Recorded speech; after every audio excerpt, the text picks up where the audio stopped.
Hola alumnos, bienvenidos a clase número 6, Cartas Generales, segmento 2. Vamos a estar tocando primera y segunda de Pedro, cartas Juaninas y Judas. Primera y segunda de Pedro. Las cartas de primera y segunda de Pedro son epístolas del Nuevo Testamento tradicionalmente atribuidas al apóstol Pedro. Los dos dicen que fueron escritos por él. Se dirigen a las comunidades cristianas primitivas en que se enfrentan la persecución y proporcionan instrucción teológica, aliento y advertencias contra las falsas enseñanzas. Ese nuevo movimiento cristiano está enfrentando bastante persecución. Entonces, esas dos cartas están dirigidas a animar a las iglesias a que sigan adelante en medio de la persecución y al mismo tiempo es una advertencia en contra a las maestros falsos. Primera de Pedro. El libro de Primera de Pedro cubre varios temas centrales que centran en la fe, la perseverancia, la identidad en Cristo, especialmente para los creyentes que están enfrentando dificultades. El sufrimiento y la perseverancia. Pedro se dirige a los cristianos que están sufriendo persecución y los anima a ver su sufrimiento como parte de su camino de fe. Él enfatiza que el sufrimiento puede refinar la fe, haciéndola más resistente, al igual que el oro purificado en el fuego.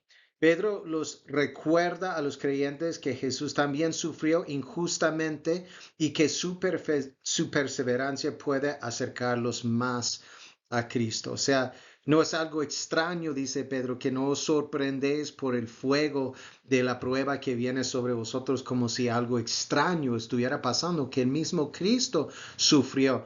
Pero cuando estamos sufriendo podemos considerar que Dios está refinando nuestra fe y nuestras vidas. Vivir nos anima, nos insta a vivir como el pueblo santo de Dios. Pedro llama a los creyentes a vivir vidas santas, apartados de los valores del mundo. Enfatiza la obediencia a la palabra de Dios y anima a los creyentes a deshacerse de la malicia, el engaño, la hipocresía, la envidia y la calumnia. Al vivir como ejemplos de amor y la pureza de Dios, los creyentes dan testimonio de su poder transformador. En otras palabras, ser diferentes, ser distintos que la manera de vivir del mundo los hace que nosotros brillamos como estrellas donde la gente puede ver que hay algo diferente en nosotros. También enfatiza la salvación y la esperanza. Un tema fuerte en Primera de Pedro es la esperanza que los creyentes tienen en la resurrección de Cristo y su regreso prometido. Pedro asegura a su audiencia una herencia eterna que no puede ser manchada ni quitada de nosotros. Esta esperanza viva está destinada a sostenernos a través de las pruebas mientras esperamos una futura gloria con Cristo. En otras palabras, podemos estar pasando pruebas, sufriendo, pero nos anima de que hay algo que nos espera con tal que perseveremos y Dios nos rescatará de eso, pero también promete una futura gloria en la salvación con Él.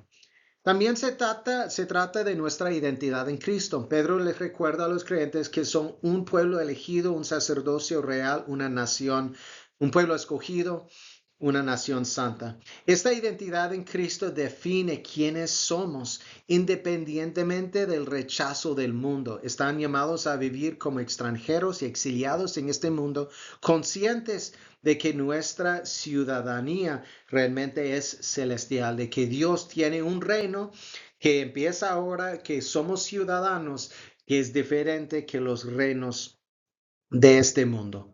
También se trata de la sumisión y la humildad. Pedro anima a la sumisión en varias relaciones, incluso con las autoridades gubernamentales, en el matrimonio y entre compañeros cristianos. Esa sumisión no se trata de debilidad, sino que refleja una confianza en el plan soberano de Dios.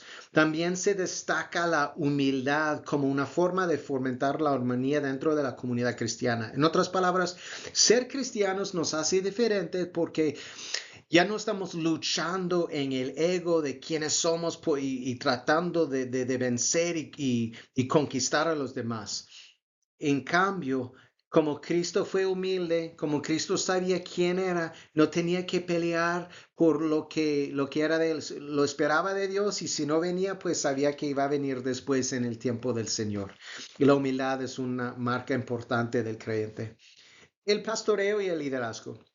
Pedro habla directamente a los líderes de la iglesia, instándolos a pastorear el pueblo de Dios de buena gana, no por obligación o para beneficio personal.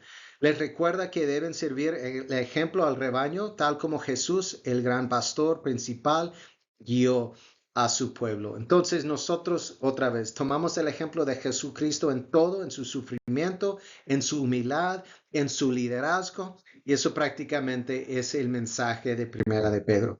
Segundo de Pedro aborda varios temas claves centrándose en el crecimiento en la fe, el peligro de las falsas enseñanzas y la seguridad del regreso de Cristo. Crecimiento espiritual. Pedro enfatiza la importancia del crecimiento continuo en la fe, instando a los creyentes a agregar cualidades como la bondad, el conocimiento, el dominio propio, la perseverancia, la piedad, el afecto mutuo, el amor. O sea, hay que añadir esas características a nuestra fe. No solo es creer en el Señor, sino es crecer en el Señor. Esta progresión asegura una vida fuerte y fructífera en Cristo y protege contra la apostasía, el apartarse de la fe. Entre más que crecemos en los frutos, sabiduría, conocimiento, amor, paciencia, perseverancia, más enraizados vamos a estar espiritualmente. Pedro habla de las escrituras y la autoridad profética. Pedro destaca la fiabilidad de las escrituras y de los mensajes proféticos, señalando que son divinamente inspirados. No se basan en la interpretación humana. Asegura a los creyentes que las enseñanzas de los apóstoles sobre el poder de Cristo y su venida se basaron en experiencias de primera mano y no en historias ingenuinosamente inventadas. En otras palabras, él vivió, experimentó igual que Juan, y vio a primera vista, a primera mano, esas enseñanzas y quién realmente era Jesús. También nos da una advertencia contra los falsos maestros. Una parte significativa de 2 de Pedro advierte contra los falsos maestros que distorsionan la verdad y desvían a otros con herejías destructivas. Pedro descubre su comportamiento como impulsado por la codicia y la corrupción moral y alerta a los creyentes para que reconozcan y resisten a esos engañadores quienes enfrentarán juicio. En otras palabras, que no los siguen porque no tienen buenas intenciones, quieren enriquecerse, quieren hacer un nombre por ellos, pero no, otra vez, acordemos de quién realmente era el buen pastor, que es Cristo. El juicio y la responsabilidad. Pedro usa ejemplos del pasado como el juicio de los ángeles caídos, el diluvio en el tiempo de Noé, la destrucción de Sodoma y Gomorra para ilustrar la certeza de que Dios juzgará a los malvados. Aunque parece que tarde, no va a tardar demasiado porque en todos esos casos en el Antiguo Testamento el juicio sí vino en contra de personas que estaban viviendo en contra de la voluntad de Dios. Esos ejemplos sirven como advertencias para los que rechazan a Dios y como garantías para los fieles de que la justicia prevalecerá. Aunque tarde, pero llegará y cumplirá en el tiempo del Señor. Por eso tenemos que perseverarnos. También se trata de la certeza del regreso de Cristo. Pedro aborda las dudas sobre la segunda venida de Cristo, señalando que el tiempo de Dios difiere que el tiempo humano. Insta a que los creyentes sean pacientes, explicando que la aparente demora de Dios es una expresión de su misericordia y que Él quiere que todos se arrepientan. Pedro afirma que Cristo regresará y que este evento llegará inesperadamente, instando a los creyentes a estar preparados. Puede venir en cualquier momento, por eso tenemos que estar preparados hoy, no esperar, prepararnos espiritualmente para la venida de Cristo y tener esta esperanza siempre con nosotros. Y de vivir con una perspectiva eterna. A la luz del regreso de Cristo, Pedro llama a los creyentes a vivir vidas santas y piadosas, anticipando un cielo nuevo y una tierra nueva donde mora la justicia. Esa perspectiva eterna motiva a los creyentes a buscar la piedad y evitar la corrupción del mundo. O sea, tomar una perspectiva eterna. Ahora continuamos con las cartas juaninas, primera, segunda, tercera de Juan. La autoría. El punto de vista tradicional es que las cartas se atribuyen tradicionalmente al apóstol Juan, quien también se cree que escribió el Evangelio de Juan. La tradición de la iglesia primitiva, incluyendo los escritos de los padres de la iglesia como Ireneo, Clemente Alejandría, apoya ese punto de vista, aunque las cartas en sí mismas son técnicamente anónimas. Solo segunda y tercera de Juan se identifica al autor como el anciano. El anciano, el autor de segunda y tercera de Juan, se refiere a sí mismo como el anciano, un título que sugiere autoridad dentro de la comunidad cristiana. Los eruditos a veces consideran esto como una indicación de que el autor podría ser otro anciano prominente dentro de la comunidad juanina, no necesariamente el apóstol Juan, sino que tal vez un discípulo o un líder estrechamente asociado con él. Sea que sea, la iglesia primitiva pensaba que fueron autorizados por Juan. Eso es el punto de vista tradicional, pero dentro de la evidencia misma, él se identifica como el anciano. La audiencia son comunidades cristianas primitivas. Las cartas parecen estar dirigidas a una red de comunidades cristianas en Asia Menor, probablemente centradas en Éfeso, donde la tradición sostiene que Juan tuvo influencia. Probablemente se trataba de iglesias domésticas familiarizadas con las enseñanzas que se encuentran en el Evangelio de Juan. Temas principales, el amor. El amor es un tema súper principal para las cartas juánicas o juaninas. El amor de Dios y el amor del prójimo son uno. No se puede separar. No puedes decir que ames a Dios y no ames a tu prójimo. El amor es amor. Amor para Dios, amor para con el prójimo. La cristología, las cartas afirman la encarnación de Jesucristo, enfatizando que Jesús vino en la carne. Eso contradice las primeras creencias gnósticas que negaban la encarnación física de Cristo. Juan dice que Cristo vino en la carne, lo vimos, lo tocamos, escuchamos, vivimos con él. Y es importante para que el sacrificio de Cristo tenga valor, porque si no vino realmente en un cuerpo humano, no pudo haber sido el sacrificio perfecto para nosotros. Otros temas claves, la luz y la verdad, el contraste entre la verdad y la mentira y la importancia de caminar en la comunión con otros, estar en la verdad. También Juan habla de una manera dualista, habla de luz y verdad, habla de la verdad y la mentira. Son temas donde él hace una distinción entre la luz y la verdad con la mentira y la oscuridad. Y la vida eterna. La seguridad de la vida eterna a través de la fe en Jesucristo es un tema bastante común en Juan. Las cartas ofrecen consuelo y seguridad a los creyentes de que tienen la vida eterna a través de su relación con Cristo.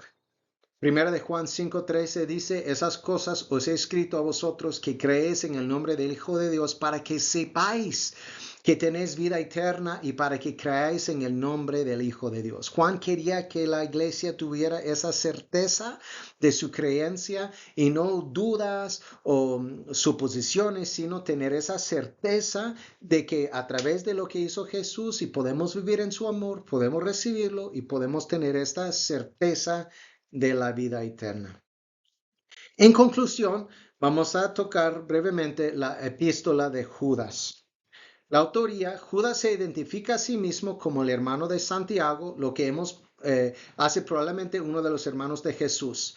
El punto de vista tradicional sostiene que este Judas no es el apóstol Judas, Judas Tadeo, sino más bien uno de los hermanos de Jesús. La audiencia, esa carta está dirigida a aquellos que son llamados, amados a Dios Padre y guardados para Jesucristo. Eso sugiere un público cristiano general, posiblemente cristianos judíos, familiarizados con la literatura y las tradiciones judías. El propósito principal del libro, y este libro solo tiene un capítulo, es un libro corto, pero tiene mucha información. El propósito principal del libro es advertir a la comunidad cristiana primitiva sobre los peligros que representan los falsos maestros y animarlos a permanecer fieles a las enseñanzas que han recibido. Judas se enfatiza la importancia de vivir una vida santa y justa, basada en la fe verdadera, y estar alerta contra aquellos que podrían desviar a los creyentes. Prácticamente les voy a enseñar la estructura de la carta. Empieza con un saludo, después dice el propósito de la carta y él explica que el propósito de la estructura es instar a los creyentes a luchar por la fe y advertir contra los falsos maestros. Ejemplos de juicio. Él proporciona ejemplos históricos del juicio de Dios sobre los impíos.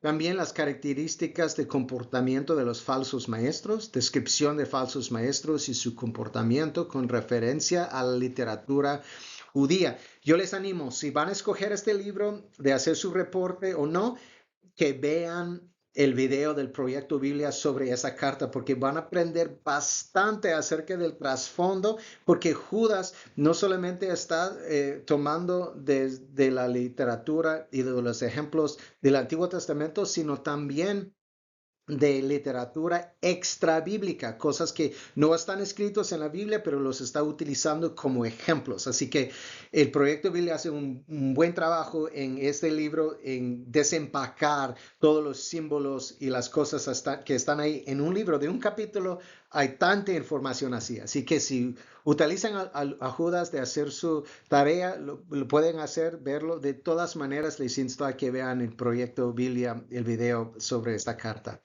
Y termina con una exhortación a los creyentes, estímulo para recordar las advertencias apostólicas, edificar su fe, orar en el Espíritu Santo y demostrar misericordia a los demás. Y termina con una doxología, terminando la alabanza de Dios, enfatizando su capacidad para preservar y presentar a los creyentes irreprensibles. O sea, este libro es corta, pero muy impactante, muy interesante por el uso de literatura extra bíblica. Y es un libro que, en mi experiencia, no lo he enseñado mucho en las iglesias, no he escuchado muchas enseñanzas, pero es un libro que nos insta, que nos anima y tiene un mensaje muy importante para nosotros. Ok, muy bien, hermanos. Hemos cubierto mucho territorio, pero su tarea, igual como siempre, hacer un resumen de esta enseñanza en un párrafo. Obviamente son 2 segmentos, es mucho para cubrir, pero trate lo mejor que pueda en 5 frases. No tiene que escribir 10 o 20, pero en 5 frases trate de resumir 2 temas principales de las cartas generales. También mire el video del Proyecto Biblia sobre una de las cartas generales y escuche o lea el libro en su totalidad. Y luego escribir un resumen de un párrafo de los principales temas e ideas presentados en el libro y su impacto personal. O sea, cómo le impactó. Algunos de ustedes han hecho muy buen trabajo de hacerlo también, esa parte un poco personal, de cuando estaba escuchando, qué es lo que le impactó. O sea, los temas, ideas principales, sí, pero también el impacto personal. Porque en todo lo que hacemos, no solamente queremos crecer en conocimiento, sino en aplicación, en amor, como Santiago nos insta, de que seamos telos, completos, perfectos, maduros en el Señor, y Él lo hace a través de la palabra. Así que gracias, hermanos, por su atención, que el Señor les bendiga y nos veremos pronto en la próxima clase.